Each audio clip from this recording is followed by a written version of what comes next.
वालेकुम सलाम।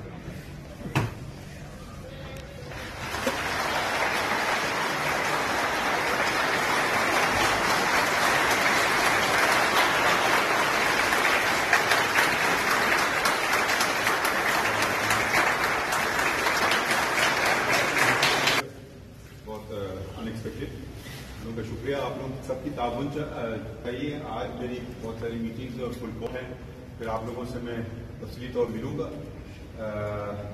ये याद रखिए कि अदालत और सुप्रीम कोर्ट लोग खुशी से नहीं आते, मसले अपने खत्म करने के लिए आते हैं।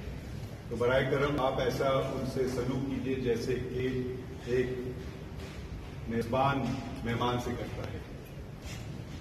यकीनन कुछ लोग परेशानी होती है, तो वो ये दरवाजे इंसाफ के आप हमवार रखिए, खुले रखिए, और जहाँ तक मुमकिन हो सके आप उनकी मदद कीजिए। बाकी काम हमारा इंशाअल्लाह आपसे मुलाकात होगी और तफसीली तौर पर आप सब लोग का शुक्रिया।